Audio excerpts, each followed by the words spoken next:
dipersembahkan oleh Luwak White Coffee.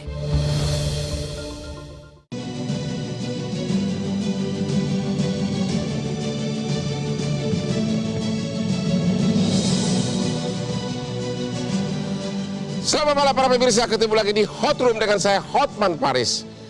Kasus penganiayaan oleh anak oknum pejabat pajak telah membongkar aib yang sangat besar. Ternyata daftar harta yang dilaporkan oleh oknum pejabat pajak sangat tidak sebanding dengan gaji dan fasilitas yang dia terima. Di mana pengawasan selama ini? Rakyat kalau tidak membayar pajak dikejar, hartanya disita, bahkan dipenjara. Akhirnya viral di mana-mana sekarang ini. Sebagian rakyat berpendapat, ngapain bayar pajak? Inilah Hot Room, wajib pajak dikejar, pejabat pajak kaya tak wajar. Minggu lalu kita telah sampaikan bahwa saudara RAT dicopot dari jabatannya. Dapat kami sampaikan di sini bahwa Kementerian Keuangan telah menerima surat pengunduran diri dari ASN dari yang bersangkutan. Surat pengunduran diri tersebut tertanggal 24 Februari 2023 dan kami terima pada tanggal 27 Februari 2023 melalui Direktorat Jenderal Pajak.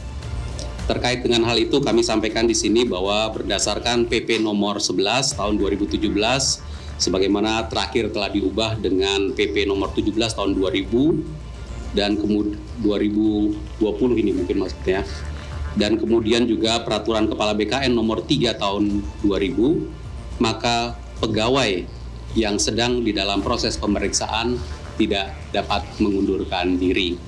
Karena itu pengajuan pengunduran diri saudara RAT ditolak.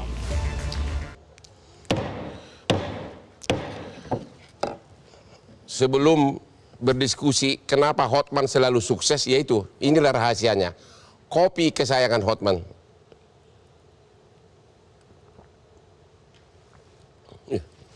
Rasanya beda, benar. Sarapku langsung dibikin nggak tegang. Oke, kita akan melihat tayangan berikut ini.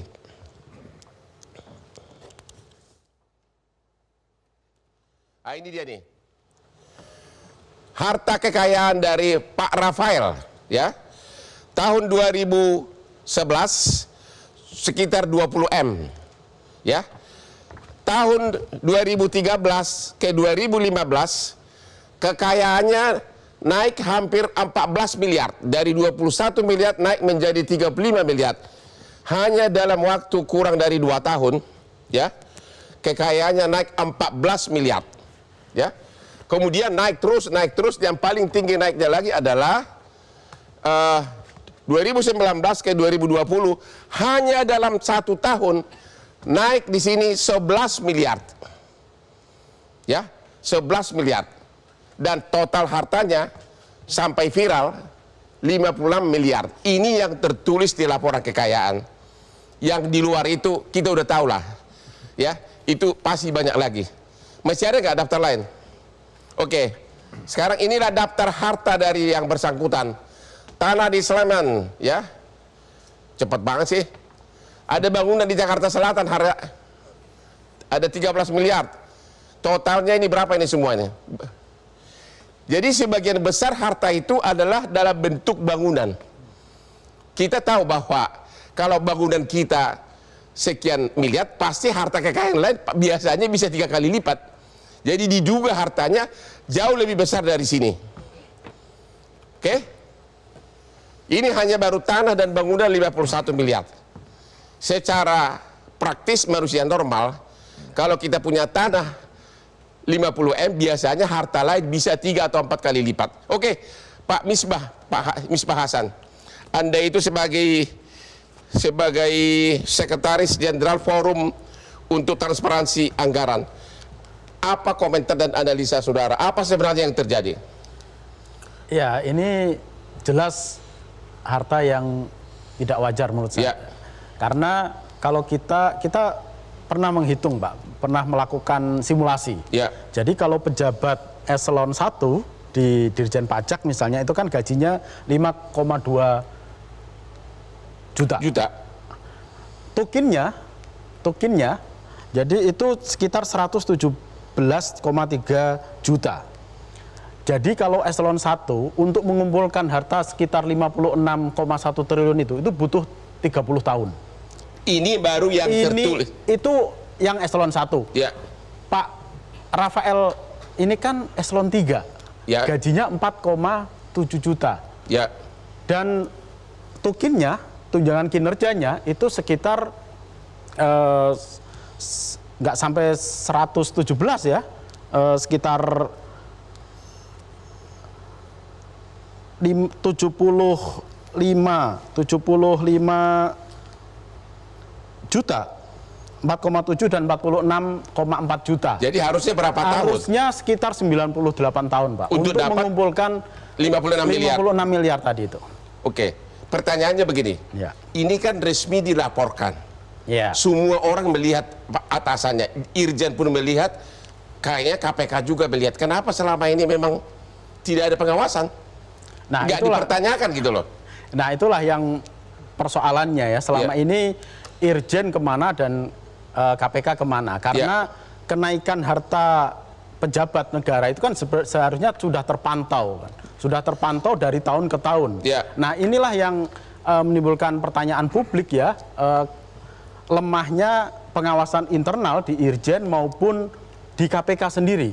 Karena selama ini KPK seakan-akan hanya menunggu. Jadi LHKPN itu hanya kertas kosong aja, kertas yang nggak punya taji, yang itu kemudian baru ketika ada kasus baru diusut. Jadi kesannya sangat reaktif gitu ya. Tidak ada sistem yang kemudian dilakukan oleh KPK maupun Irjen untuk melakukan pengusutan atau tracking terhadap harta kekayaan para pejabat tersebut, Pak Hotma. Pertanyaan saya, ini kan baru 56 yang baru tanah dan bangunan. Betul. Menurut perkiraan Anda, hartanya jauh lebih besar dari sini? Pasti. Yang terlihat saja, beberapa mobil yang dipakai oleh anaknya itu kan tidak dilaporkan. Ya. Nah, itu saja mengindikasikan bahwa ini bukan laporan yang sebenarnya. Ya. Jadi itu indikasi yang sangat jelas. Jadi bisa jadi 3 kali lipat seperti yang dikatakan Pak Usman. Ya, sudah bergabung melalui Zoom rekan kita mantan Wakil Ketua KPK Bapak Saud Situmorang. Halo Pak Saud. Halo. Halo, malam lah. Horas. Halo, malam lah ya Pak. Ini bagaimana sejak tahun 2013 sudah ada kecurigaan. Tapi kok KPK tidak ada tindakan apapun termasuk Bapak waktu itu menjabat. Enak aja lu ngomong gitu. Apa tanggapan Bapak terhadap ini? LHKPN itu jangankan tahun 2013. LHKPN itu mulai dari tahun 1999. Ya kan? Jadi bukan dari tahun itu. Pertanyaannya kembali lagi, jangan ke tahun itu aja. Kembali ke belakang sampai kenapa dari tahun 1999 sampai ke 2023 sampai begitu aja. Nah, itu lebih bagus. Tapi kalau lain mau tanya juga di periode saya, ya tentu itu kita paling cerewet ketika itu. Makanya saya bilang, saya berbangga sebelum masuk KPK itu ditatar beberapa jam sama Ibu Yenti tentang TPPU. Makanya saya kemana-mana itu TPPU saya bawa-bawa. Jadi kalau ada orang di Republik ini punya harta, tidak bisa dipertanggungjawabkan asal-usulnya. Jangan bicara illicit enrichment, jangan bicara undang-undang penyitaan aset. Lu pakai aja undang-undang TPPU itu bisa. Kamu punya harta nggak bisa dipertanggungjawabkan dari mana asalnya. Kalau kamu penyelenggara terlebih, kamu kena TPPU. Ya kan? Persoalannya adalah kembali lagi, kita selama ini LHKPN itu pencegahan. Jadi otaknya itu otak pencegahan. Sedangkan saya datang ke KPK itu nggak percaya siapapun. Saya boleh lagi berpikir pencegahan, tapi berpikir bertindak saya itu penindakan. Makanya harus masuk ke detail-detail kalau Anda bicara penindakan. Di antaranya, contoh yang baru diumumkan sore hari ini. Kok dengan sederhananya aja bilang mobil itu bukan atas namanya, ngawur aja. Yang namanya pencucian uang itu placement, layering, dan integrasi itu memang namanya berganti-ganti. Bila perlu nama orang lain, nama anak buah. Kita kan sudah dapat pengalaman kemarin kasus di pangkat paling tinggi sudah pernah nggak KPK bertindak atas laporan kekayaan yang tidak wajar? Banyak itu, tapi selalu kan ya keraguannya itu selalu bicara predicate crime, makanya selalu surat biasanya diserahkan kepada pengawas internal. Pengawas internal di kementerian itu tidak bekerja dengan baik. Dari 354.000 yang diawasi oleh KPK itu, kalau pengawas internal kerja dengan baik, KPK nggak perlu dalam pengertian LHKPN. Tapi ketika bicara penindakan, selalu orang bicara predicate crime. Itu yang sebenarnya juga tidak penting di dalam Tapi kan undang-undangnya begitu. Pencucian uang tidak bisa ditindak kalau tindak pidana awal tidak bisa dibuktikan. Itu hanya normatif biasa. Kalau bicara penyelenggara negara, Anda punya aset nggak bisa dipertanggungjawabkan. Nah, itu sudah cukup. Itu pasal 3, itu pasal 2, pasal 345 udah bisa dipakai. Jadi bukan busi predicate crime. Jadi kalau ceritanya hanya kita mikirnya normatif, ya nanti kayak lain begini, mikirnya jadi kayak normatif juga kayaknya. Jadi kayak lawyer sama terhadap koruptor gitu. Nggak bisa begitu lah. Oke. Pertanyaan terakhir dulu. Jadi menurut Bapak yang Rafael ini yang lalai siapa? Irjen Kementerian Keuangan atau atasannya langsung?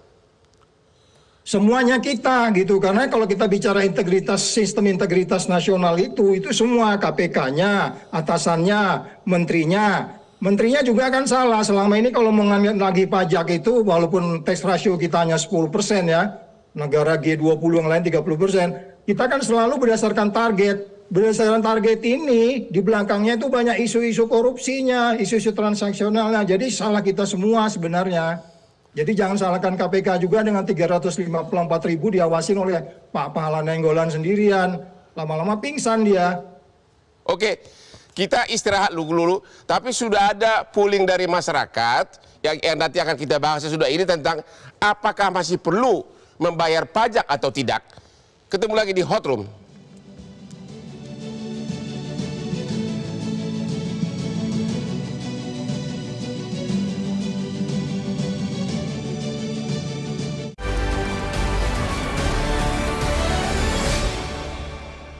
Dipersembahkan oleh Luwak White Coffee.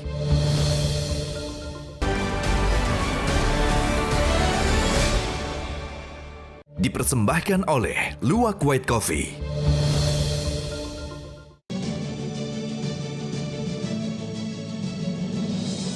Ketemu lagi di Hot Room. Tadi Pak Misbah dan Pak Saud mengatakan salah satu masalahnya adalah pengawasan yang total hampir tidak ada. Pak Didi Irawadi selaku Komisi 11 yang membawahi bidang pajak. Di mana kalian selama ini? Setuju nggak pengawasan atau peraturannya yang tidak tegas? Saya kira ini pengawasan dari internal ya, yang kurang baik menurut hemat saya. Internal. Saya bukan kira, DPR yang kurang mengawasi. Tapi begini ya, saya kira begini, kita harus jelaskan dulu. Pertama nih, kita nggak boleh pukul rata bahwa Dirjen Pajak ini buruk ya, institusi ini. Ini satu oknum, tetapi langkah yang serius harus dilakukan oleh Menteri Keuangan. Dan saya lihat Ibu Sri Mulyani saya menjawab dari angle mitra kerja kami ya, sudah melakukan langkah-langkah awal yang menurut hemat saya baik ya. Pertama, memerintahkan Irjen untuk segera melakukan investigasi ketidakwajaran dari harta saudara siapa namanya Rafael Alun ini ya. Nah, kalau Komisi 11 secara berkala melakukan rapat kerja dengan Kementerian Keuangan ya. Kalau ada kasus ini tentu ya yang namanya case kan nggak bisa dihindari juga ya. Tetapi selama ini kalau kita lihat pajak ini ya, kalau kita lihat peningkatan pajak ya, ini kan cukup baik. Bang Hotman bisa lihat juga ya. Dari tahun ke tahun itu bagus. Lalu ada reformasi perpajakan, juga ada tax amnesty yang saya ingat Bang Hotman juga di sana. Ini kan langkah yang cukup baik. Tetapi ada kejadian ini, jadi begini menurut hemat saya. Yang pasti harus lakukan langkah yang baik dulu, yang tegas terhadap saudara Rafael Alun ini, dan manakala memang ada kejanggalan yang nggak masuk akal, ditemukan ada dugaan pidana, ya dilaporkan dilaporkan pada KPK menurut hemat saya. Pertanyaannya, peraturan sekarang memang tidak ada sanksi pidananya, Betul. setuju? Ya. Jadi kalau memang tidak ada sanksi pidananya, bagaimana bisa pengawasan efektif? Jadi begini, kalau KPK kan domain yang berbeda. Kalau di perpajakan ini pelanggaran yang dilakukan oleh saudara Rafael ini adalah pelanggaran disiplin administrasi ya. Dia tidak melaporkan LHKPN. Itu tidak ada sanksi pidananya. Betul, betul. Tetapi tentu adanya KPK harus menyelidiki adanya dugaan peningkatan harta ini masuk akal apa enggak. Itu sesuatu yang susah dibuktikan. Ya, memang susah, tetapi harus ada jalan karena ini kan masyarakat sudah curiga, Bang. Sudah curiga dengan saudara Rafael ini. KPK mungkin ini ya, siapa wajib pajak yang pernah dihandle oleh dia. Terlalu panjang ceritanya kalau begitu. Panjang. Tapi kalau ingin mendalami, kalau sekarang ya hanya sanksi administrasi, ya sanksi disiplin yang bisa dilakukan. Tetapi kalau peningkatan harta, Anda setuju? Kalau KPK tidak menemukan adanya permainan zaman dulu dan juga Rafael tidak mengaku, akhirnya kan jalan buntu kan? Saya belum berani jawab ini sebelum dilakukan langkah oleh KPK tentunya ya. Jadi kita serahkan dulu, Irjen dulu, Irjen lalu KPK. Jadi apa yang jadi peranan Bang Hotman, ya saya tidak boleh pesimis di sini, harus optimis karena ketidakwajaran ini pasti Kita lihat dulu nih betul. perbandingan hukuman untuk pejabat yang tidak jujur melaporkan harta kekayaannya. Ini diatur dalam peraturan pemerintah ini, sanksinya praktis hanya hukuman disiplin. Jadi kalau pejabat yang salah, sanksinya hukuman disiplin, pejabat pajak. Tapi kalau rakyat yang salah, ya bisa masuk penjara 6 bulan, paling lama 2 tahun. Bahkan hartanya bisa disita. Jadi begini Bang ya. Tetapi tetap ada aturan lain, undang-undang lain yang bisa menjerat si pejabat itu. Manakala kalau ini kan pelanggaran administrasi ya. Tapi manakala ada dugaan di sana ada penghindaran pajak, lalu penggelapan pajak, contohnya, ataupun menghindari pajak, tidak mau bayar pajak, padahal dia wajib pajak, ya itu tentu ada bisa diarahkan tapi itu kan sesuatu yang pidana susah gitu, dibuktikan kecuali ada kasus. Maksud saya sanksinya ini sangat tidak adil. Pejabat pajak sanksinya hanya hukuman disiplin. Kalau rakyat masuk penjara, itu yang sekarang viral di tengah-tengah masyarakat, protes dan akhirnya timbul hashtag ngapain bayar pajak. Oke, Pak Boyamin. Halo Pak Boyamin. Udah nyambung? Pak Boyamin? Siap, Bang Hotman. Oke, selamat malam. Malam, Bang. Gimana tanggapan Anda atas perbandingan hukuman yang sangat tidak seimbang ini antara rakyat dan oknum pejabat pajak? Ya, mau berkata apa lagi? Memang kenyataannya seperti itu kan. Ya harus kita terima dengan besar hati dan legowo kan itu kan. Ya rakyat kan posisinya selalu termarginalkan dan bahkan begitu beberapa hal rakyat ini menjadi penonton dalam konteks teks amnesti misalnya. Gitu. Ada wajib pajak yang sampai level 2 triliun begitu untuk membayar teks amnesti. Kalau itu hanya 0,5% berapa harta kekayaan? Tapi habis itu setelah teks amnesti apakah kemudian wajib pajak tersebut kemudian ada peningkatan untuk bayar pajaknya? Setahu saya tidak ada. Sementara kita yang rakyat kecil itu diminta untuk jualan rokok, jualan minuman di pinggir jalan aja sudah kena PPN sebenarnya itu. Dan itu kalau tidak kena PPN nggak bisa kita untuk meneruskan usaha itu karena memang bagian dari proses-proses yang sudah menjadi wajib untuk bayar PPN. Dari sisi kewajiban aja kita ini sudah juga termarginalkan, apalagi dari sisi tadi gitu. Rakyat dalam konteks itu seperti ditakuti dan kemudian itu setelah kita percayakan amanah ini kepada negara dalam konteks ini ansih pemerintah dalam hal ini pajak gitu, pegawai pajak, nampaknya kemudian diduga selewengkan kayak tadi. Dan saya mengawal itu sudah sejak tahun 2007 pra-peradilan terhadap penghentian penyidikannya Paulus Tumewu misalnya. Karena dulu gembar-gembornya sampai ratusan miliar, tapi kenyataannya prakteknya setelah ditahan misalnya hanya cukup membayar sekitar 30-an miliar lah karena denda 4 kali. Menurut Pak Boyamin, untuk kasus Rafael ini pasal mana yang tepat diterapkan untuk dia yang sesuai hukum positif sekarang? Ya terus terang aja belum menjangkau karena kenyataannya dalam praktek Bahasim Asifi, terus kemudian Pak Joko Susilo, terus kemudian Tubagus Heriwardana, Wawan itu dalam rangka menjerat harta-harta yang di luar predikat krimnya, kemudian di level peninjauan kembali bebas semua, harta-harta tersebut dikembalikan. Jadi dulu sebenarnya ada di kasus Bahasim Asifi oleh Kejaksaan Agung bisa pembuktian terbalik itu gitu. Dengan harta-hartanya yang ada sampai 60 miliar, tapi kenyataannya belakangan itu di putusan PK kalau tidak salah itu kemudian dimansuh lagi gitu, dia dihapuskan. Jadi kalau disuruh mencari suatu undang-undangnya sekarang ya agak susah karena kenyataannya dari yang data tadi tidak bisa, meskipun saya punya pengalaman di Tegal itu ada pencucian uang tanpa predikat crime itu, dan saksi ahlinya termasuk Bu Yenti waktu itu saya ingat persis karena saya meng-hire sebuah bank yang dibobol oleh pegawainya dan debitur itu. Terus itu diterapkan pencucian uang, pembobolan itu hanya sebuah cerita aja gitu. Itu dihukum dan kemudian sampai inkrah gitu. Nah, ini sebenarnya pemerintah kalau memang berkehendak untuk menjadikan ini ada treatment bahwa semua orang akhirnya takut, terutama pegawai pajak itu takut, ya berarti pembuktian balik itu undang-undangnya harus segera disahkan. Terima kasih. Di dalamnya termasuk perampasan aset. Ya, terima kasih. Oke, Pak Ahmad. Siapa? Apa analisa saudara atas? Apakah banyak Rafael lain?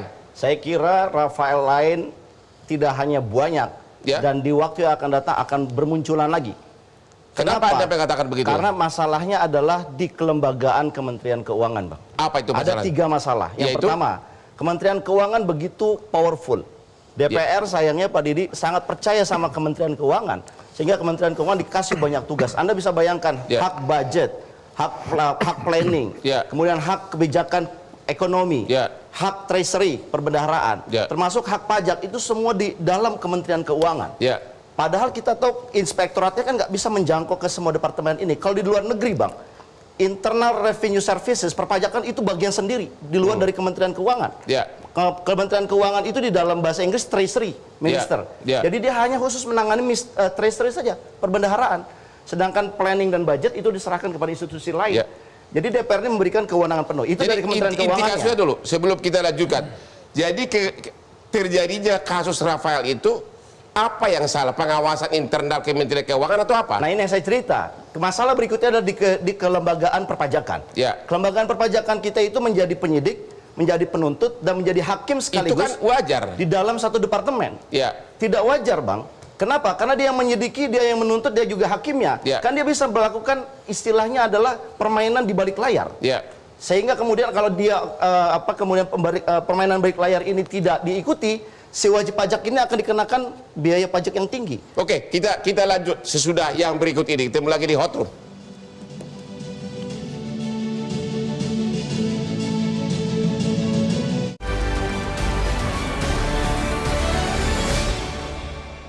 Dipersembahkan oleh Luwak White Coffee.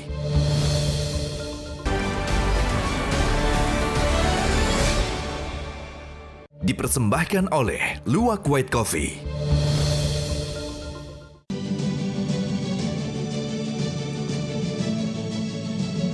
Ketemu lagi di Hot Room. Seperti biasa, otak saya lancar karena kopi kesayangan saya. Kita lihat dulu tanggapan masyarakat atas kasus Rafael ini. Kita lihat yang berikut ini. Mari bayar pajak karena sebelum semua pegawai pajak punya Rubicon dan Harley Davidson.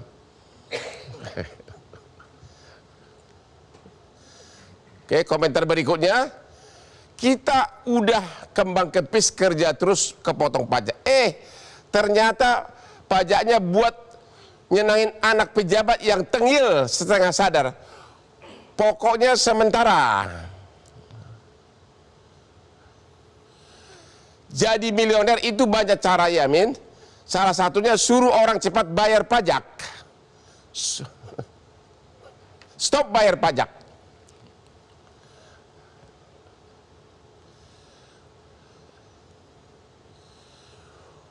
uang-uangku yang potong situ. Terus yang laporin aku, kalau kurang aku bayar lagi. Giliran bayar pejabatmu yang poya-poya.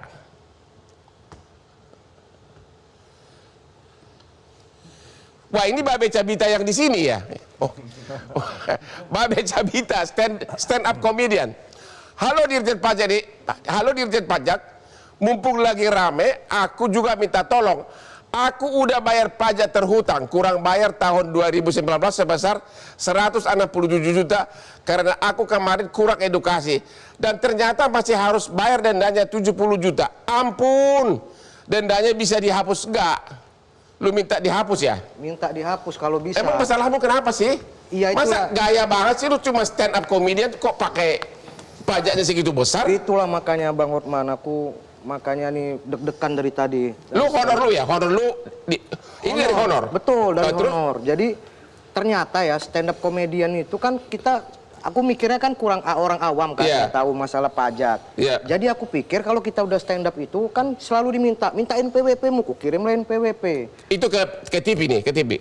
Ke TV, bahkan aku pernah juga ngisi acara stand up di acara orang pajak gitu, waktu masih kamu kasih NPWP dan sebagainya, dapat honor. Dapat honor, udah dipotong sama mereka itu. Jadi tahu nggak dibayar pajaknya sama TV? Dibayar. Terus? Cuman ternyata kita tuh tetap sebagai orang itu yang kita tetap harus meminta bukti potong dari mereka. Kalau tidak ada bukti potong?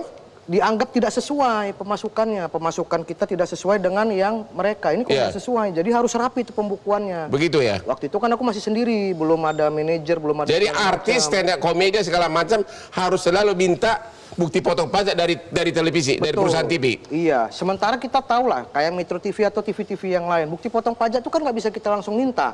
Bisa nanti sebulan atau 2 bulan lagi baru minta. Tapi saya pengen tahu, emang honormu berapa sih? Hanya potongannya aja udah ratusan juta. Pokoknya berapa honor kamu? Itu kaya juga stand up comedian. Kecil Bang, dari tadi bahas miliaran saya deg-degan udah pucat duluan. Ini kok duit orang banyak-banyak kali lah. Aku dibahas di sini ngapain? Jadi total honormu berapa? Pokoknya jangan honor. Enggak, pajaknya aja 100 udah hampir 200 juta. Ini ngomong-ngomong kayak gini nanti ini masih nyangkut di kantor pajak nih saya nih Bang kasusnya. Nanti gara-gara ini kena lagi, makanya I love orang pajak. Aku takut nih orang pajak nanti pada ngelihat tiba-tiba makin disiksa lagi. Oke, sekarang gini deh. Setelah kamu dikejar-kejar begini, dikejar, kamu masih harus bayar denda ya? Pokoknya iya, bayar kurang pajaknya, kurang bayarnya hari itu 167 juta. Ya, kalau nggak bayar, itu kan menurut undang-undang kamu bisa masuk penjara loh. Betul. Nah, tanggapan kamu gimana atas kasus Rafael ini? Kamu dikejar-kejar, sementara Rafael punya Rubicon, punya Harley, punya segala macam, hartanya sangat besar. Apa tanggapan kamu? Iya, nggak masalah sih sebenarnya. Dia mau harta, kalau memang duitnya halal, kenapa enggak? Kan nggak masalah. Cuman yang kayak aku ini, Bang. Aku tuh, ya ini nggak usah mau bawa agama, nggak usah munafik. Tapi memang agama kan mengajarkan semua aspek kehidupan. Aku tuh memang dari dulu menghindari tuh yang namanya pinjol. Sesusah-susahnya nggak pinjam duit. Beli cash, nggak pernah nyicil segala macam. Supaya apa? Supaya tidak berbunga dan kena denda. Tiba-tiba ada tagihan sekian pajak wajib bayar, ya udah sebagai warga negara yang baik dan dianjurkan agama, aku juga harus membayar itu. Cuman ada dendanya yang nggak masuk akal, sampai 70 juta dendanya harus dibayar. Dan sekarang kau belum bayar dendanya? Belum bayar, karena kemarin begini Bang, kata orang pajaknya, aku nih lagi nggak ada duit nih, kan kemarin 2020-2021 kan Covid, entertain kan mati, nggak ada penghasilan, tiba-tiba disuruh bayar 200 sekian juta nggak bisa, jadi aku minta cicil. Apa kata orang pajak? Lu dikasih keringanan nggak? Dikasih keringanannya cuma dicicil. Dicicil? 200 sekian itu, 200 juta itu mau dicicil nggak? Tapi kalau dicicil, kamu tidak ada kesempatan untuk penghapusan atau pengurangan denda. Jadi harus dibayar lunas dulu. Kalau kamu bayar lunas, baru kamu bisa ngajukan surat permohonan pengurangan atau penghapusan pajak. Kalau dikabulkan? Kalau dikabulkan, itu semua keputusannya di kantor wilayah. Memang dibilangnya begitu. Ya sudah, akhirnya aku lunasi lah itu dengan jual-jual mobil, jual-jual aset lah. Jadi pokoknya tagihan pajak udah kau bayar? Udah dibayar. Yang sekarang belum denda? Dendanya aku ajukan surat permohonan sesuai dengan arahan orang pajak. Surat permohonan dibalas sama dia surat cintanya. Bilang apa? Ditolak. Ngerti gitu dari awal aja dibilang nggak bisa dihapuskan atau dikurangi, jadi kan aku bisa nyicil gitu. Jadi apa himbauan kamu ke Pak Dirjen Pajak malam ini? Pak, I love you Pak. Kita kan kan maksudnya janganlah kalau ibaratnya gini lah, kan ada semboyan tuh orang bijak bayar pajak. Orang bijak bayar pajak, tapi orang bayar pajak jangan makin dipijak gitu. Kita kan sudah bayar pajak, dendanya itu, nah ini ada balasannya. Ada balasan nih? Resmi. Ya, apa dia? Hai Kak, sesuai pasal 36 Undang-Undang HP di DPJ dapat mengurangkan atau menghapuskan sanksi denda administrasi dalam hal karena kekhilafan atau bukan karena kesalahan. Artinya kan memang aku hilaf nih. Jadi? Nggak tahu. Kamu ada harapan dong? Ada harapan, tapi kan langsung ditolak. Terus, ini sudah ditolak ini? Iya, sudah ditolak. Berarti kan tidak sesuai dengan ini, atas permohonan yang memenuhi ketentuan. Aku nggak tahu ketentuan aku apa yang tidak memenuhinya. Nah, ditolak. Nah, setelah aku tanya lagi sama orang pajak, katanya, Babe masih bisa mengajukan surat permohonan kedua, ketiga. Masih bisa ada kans lagi. Oh begitu? Iya, pertanyaannya kenapa nggak di pertama aja langsung dikabulin? Iya, gitu. Kenapa harus dipersulit lagi? Nanti yang kedua, ketiga kan jadi kiranya nunggu-nunggu kedua, ketiga kan pucet juga. Oke, Pak Didi, apa tanggapan Anda terhadap kasus Didi ini? Ya, standing up comedian aja dikejar begini. Ya. Saya kira kasus Babe ini harus ada perbaikan di dalam pelayanan kepada masyarakat, terutama para wajib pajak. Kalau saya dengar kasusnya beliau ini ya, kalau dengar begitu faktanya, saya kira hanya pelanggaran administrasi yang tentunya bisa diadakan perbaikan-perbaikan. Dan dia sudah bayar pokoknya. Ya, sudah bayar pokoknya. Menurut saya, hemat saya ya harus diperhatikan nih saudara kita Babe, Kabita ini ya. Jadi saya kira ginilah, kementerian ini harus ada perbaikan-perbaikan, terutama di dalam menerima pengaduan masyarakat, lalu masyarakat yang ingin mengadakan perbaikan administrasi itu harus diberikan kesempatan yang sebaik-baiknya lah ya. Tapi kalau peraturannya, apabila melaporkan harta kekayaan itu bohong, kalau selama peraturannya tidak ada sanksi pidana, itu tidak akan efektif. Dan yang membuat aturan pidana itu kan undang-undang adalah DPR. Apakah karena DPR takut pagar makan tanaman? Begini, DPR itu abang harus lihat ada berapa fraksi yang ada di sana. Lalu di zaman siapa dibuat ya. Sekarang tapi ini forum ini jadi masukan ya. Sekarang udah waktunya dibuat dong. Oh ya, ini jadi masukan. Saya senang berada di forum ini. Berarti ada manakala harus diperbaiki tentu jadi masukan. Anda setuju menurut peraturan positif sekarang ini, bohong apapun di laporan harta kekayaan, sanksinya hanya administratif. Paling-paling dipecat. Kalau kesalahan administrasi yang kalau bohong lah, kalau bohong.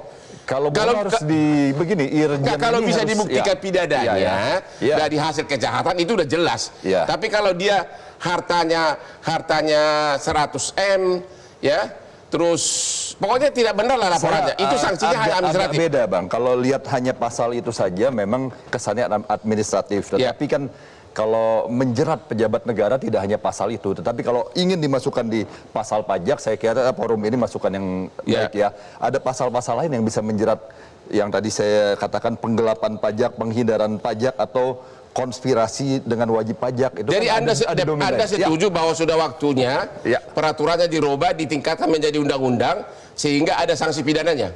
Saya kira ini usulan yang menarik untuk dibahas di DPR ya, usulan yang bagus karena pejabat ini kan punya kewenangan dia, sementara rakyat biasa ini kan yang tadi kita baca sanksinya lebih berat. Saya kurang setuju ya. Jadi jadi ini masukan saya kira ke fraksi kami. Kalau ada usulan ya silakan nanti. Oke, kita istirahat dulu, ketemu lagi setelah yang berikut ini.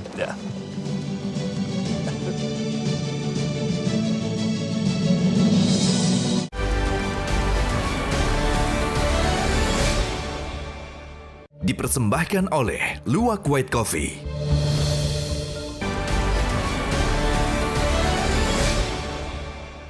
Dipersembahkan oleh Luwak White Coffee.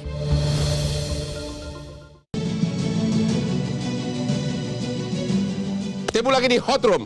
Berikut ini kita akan melihat polling masyarakat tentang apakah masih perlu membayar pajak atau tidak. Ini dia nih. Tetap bayar pajak 28%. Ya.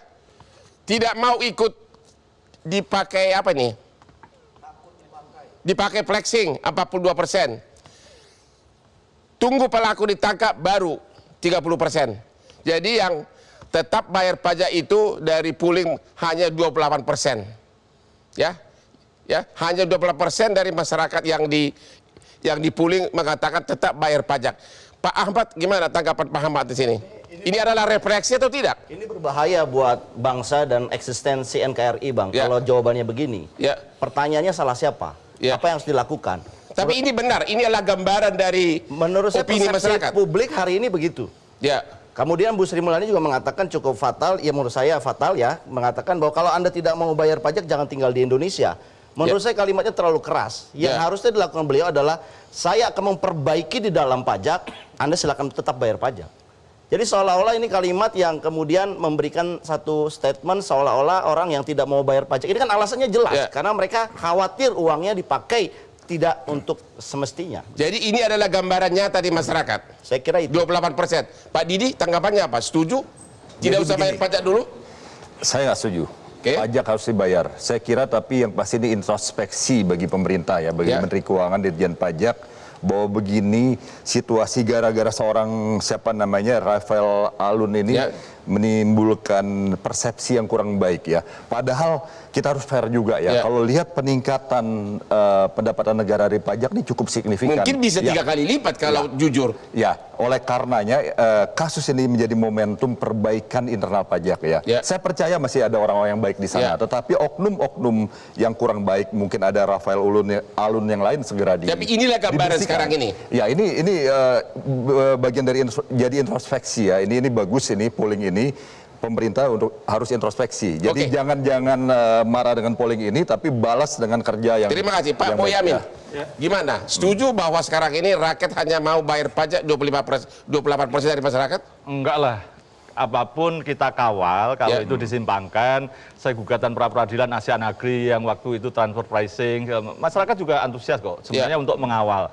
Jadi tetap kita bayar pajak, bahkan maki itu supaya bayar pajak itu karena kalau melaporkan SPT pasti 0 rupiah, malu kan? Ya biar tidak melapor didenda 100.000, 200.000, saya bayar itu tetap itu. Jadi tetap apapun negara ini harus ditopang oleh pajak, kepatuhan kita juga. Mari kita kawal aja gitu. Jadi dan ini kita kawal itu termasuk banyak hal Pak Didi. Nanti misalnya peraturan di selevel dirjen itu tahun 2008 melegalkan penyelundupan. Penyelundupan itu harusnya dikenai denda sampai 4 kali, bahkan kalau dokumen kosong sampai 1000 kali begitu, dan dihukum pidana 2 tahun. Tapi kenyataannya dengan peraturan level dirjen itu kemudian dilegalkan cukup membayar biaya masuk yang terkini. Artinya Anda harganya setuju? murah. Anda setuju tanpa ada sanksi pidana berupa undang-undang, maka pengawasan terhadap laporan kekayaan pejabat itu tidak akan efektif. Sekarang ini kan hanya sanksi administratif. Ya, tetap pada posisi yang tidak mungkin bisa akan ditakuti. Di penjara aja nggak takut. Yang paling ditakuti itu kalau dimiskinkan kan. Itu loh. Jadi undang-undang perampasan aset sekali lagi ini harus disahkan. Paduka Yang Mulia Presiden Jokowi bikin perpu aja. Kalau DPR nanti kelamaan, saya yakin periode ini nggak akan datang itu. Maka undang-undang perampasan aset. Iya, perpu dibuat peraturan pemerintah pengganti undang-undang. Jadi orang lebih takut dimiskinkan daripada masuk penjara. Betul. Karena juga misalnya ini tentang penagihan yang sudah perusahaan agak lama bubar gitu, 1,7 triliun. Itu penyelesaiannya hanya 15 miliar itu. Hanya orang yang tidak punya saham itu yang disandera. Padahal ada perintah dari menteri mengizinkan untuk nyandera komisaris, direktur utama yang punya saham tapi tidak pernah disandera. Kan kasihan Bu Menteri ditipu oleh anak buahnya begini gitu. Oke, Pak Bisbah, apa komentar Anda terhadap pooling masyarakat ini? Ya itu psikologi masyarakat saat ini ya. Dan statement Kementerian Keuangan terutama bahwa mereka mau melakukan reformasi perpajakan itu jangan hanya kamuflase. Karena reformasi perpajakan itu kan harus keseluruhan, termasuk juga sumber daya manusia yang ada di Kementerian Keuangan. Kalau 42% dari pooling itu tidak mau bayar pajak, apa akibatnya terhadap ekonomi Indonesia? Ya pasti goncang. Jadi pemerintah tidak bisa membiayai belanja negara kan di semua kementerian gitu ya. Dan itu ya ujung-ujungnya nanti juga akan utang gitu kan. Nah itu alternatif-alternatif yang sulit itu memang perlu dipikirkan, dan kita ingin menuntut keseriusan dari Kementerian Keuangan, dari KPK, dari Irjen untuk mengusut tidak hanya pada satu kasus ini saja. Tidak hanya pada Pak Rafael Alun saja. Anda yakin Rafael lain masih banyak? Masih banyak, dan itu harus diusut tuntas. Karena masyarakat menunggu ini, seperti apa ini reformasi perpajakan yang sebenarnya. Terima kasih. Pak Saud. Masih ada lagi yang tahun 2012, istilah rekening gendut, oknum-oknum pegawai pajak, yang sampai sekarang belum dituntaskan. Bahkan waktu itu ada sampai menghindari itu, dia kuliah di luar negeri, karena kuliahnya mungkin nggak serius, DO, tapi sekarang jabat lagi, Bang. Jadi ini banyak yang sebenarnya sebelum Alun ini, atau sebelum Handang Soekarno, ataupun Angin Prayitno Aji yang kemarin ketangkep KPK, rangkaian itu masih banyak, yang kemudian posisi tahun 2012 saja PPATK loh, Bang, itu ratusan miliar. Jadi kalau Bu Menteri mau bersih-bersih, itu juga dibereskan yang tahun 2012 Terima kasih. itu. Pak Saud, apa tanggapan Pak Saud atas pulih masyarakat ini? Ya, itu masyarakat hopeless seperti itu wajar saja, tetapi kemudian tidak ada justifikasi atau pembenaran, kemudian kita tidak melaksanakan kewajiban kita.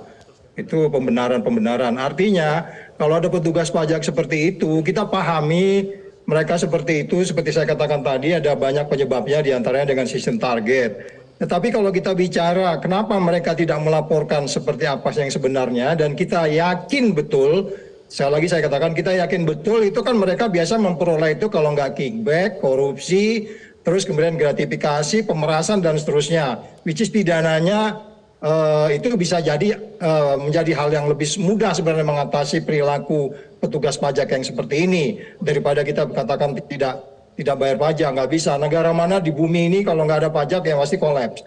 Persoalannya kembali lagi. Ide tidak tidak bayar pajak itu tidak mungkin, tidak realistis gitu ya? Ya itu harus yang ngomong itu juga itu mungkin frustasi aja. Jangan-jangan dia juga memang nggak pernah bayar pajak. Karena bayar pajak itu harus, nggak ada cerita. Persoalan kembali lagi ada kalau memang benar-benar petugas pajaknya dengan perilaku seperti tadi karena memang ada gratifikasi, perampokan, perbuatan curang dan seterusnya. Kalaupun itu tidak bisa dibuktikan, ketika dia tidak melaporkan, itu yang saya bilang tadi ada TPPU, nggak usah nunggu illicit enrichment atau aset pengembalian aset, pakai undang-undang yang ada sekarang aja, KPK itu bisa.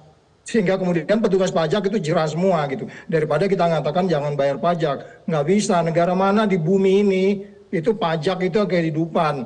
Oleh sebab itu kita sekali lagi.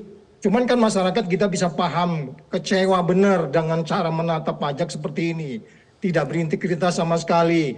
Kemudian pada bagian lain juga kita hanya melihat sesuatu secara normatif. Itu yang saya bilang tadi, di gambar besar, tax ratio kita 10% itu sebenarnya kan itu mempermalukan kita semua itu. Masa nggak bisa sih tax ratio naik? Terima kasih Pak Saud, terima kasih. Sekarang Pak Babe. Ya, karena di antara semua saya yang paling berkompeten ini. Iya, stand up komedian juga ternyata justru korban. Betul. Apa tanggapan Anda atas adanya pooling agar tidak bayar pajak? Setuju atau tidak? Ya, masalah polling itulah fakta di lapangan. Hanya 28% orang yang masih mau bayar pajak. Itu pun mungkin 28% itu adalah orang pajak beserta anak-anaknya. Yang lain udah nggak mau bayar pajak. Tapi apapun itu, kalau memang itu peraturan pemerintah, kita harus taat pada pemerintah dan kita tetap harus bayar pajak. Jadi apa pesan Anda kepada Pak Dirjen Pajak sebagai pesannya orang awam? Ada nggak dengan bentuk kata-kata komedian? Coba ngomong dulu. Iya, saya sudah tidak bisa berkomedi lagi karena mikirin aja pusing gitu. Dari tadi jangankan berkomedi, tiap malam aja mikirinnya pusing. Jadi kalau tadi kita sudah ada rasa timbul ingin bayar pajak, itu sudah harus bagus diapresiasi masyarakat. Kalau memang mau masalah denda segala macam, kalau bisa jangan zolim kepada orang-orang yang lemah, orang-orang rakyat yang di bawah. Kalau mau kejar orang-orang pejabat-pejabat sana masih banyak tambang ilegal dan segala macam, bisa dikejar pajak-pajaknya segala macam. Tapi kalau untuk rakyat-rakyat yang di bawah ini sudahlah harus bayar pajak, rakyatnya juga mau kena dendanya lagi, zolimnya luar biasa. Dendanya bisa besar, jadi kalau bisa dendanya dihapus, itu kalau permintaan saya. Saya ada terakhir, silakan. Saya ada saran bagaimana caranya supaya kredibilitas DJP ini naik. Dirjen Pajak itu harus segera membongkar. Rafael ini kan punya teman-temannya. Kalau kasus Rafael ini kan dibongkar oleh netizen. Kenapa tidak dari internal sendiri? Jadi kita ingin, masyarakat ingin Dirjen itu membongkar. Tidak hanya Rafael, tapi kami melakukan penyelidikan ada pihak-pihak yang lain ke atas 3 tingkat dan ke samping 3 tingkat. Ini dibongkar oleh DJP, dengan begitu kredibilitas orang akan kembali lagi kepada pajak. Terima kasih. Saya sendiri pernah nggak bisa tidur ketika saya beli aset 140 miliar tanah di Bali, ternyata penjualnya orang jujur. disuruh harus bayar pajak seutuhnya. Dan saat itu saya bayar pajak hanya satu piece of villa 7,5 miliar. Pajak pembeli dari satu bidang tanah di villa. Kalau saya ingat seperti Rafael ini, harusnya saya nggak usah bayar kemarin ya. Namun demikian, sebagai kesimpulan, kita sebagai warga yang baik tetap kita harus membayar pajak sesuai dengan undang-undang. Dan jangan lupa menonton Hot Room setiap hari Rabu jam 9.30 di Metro TV. Dan kepada para narasumber, kami mengucapkan terima kasih. Sampai ketemu lagi di acara Hot Room yang selalu hot. Ya, silakan Pak.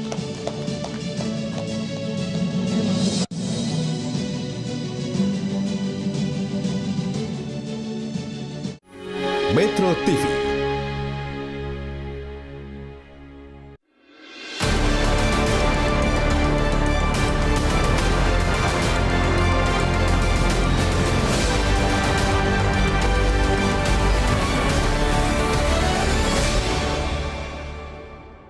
Dipersembahkan oleh Luwak White Coffee.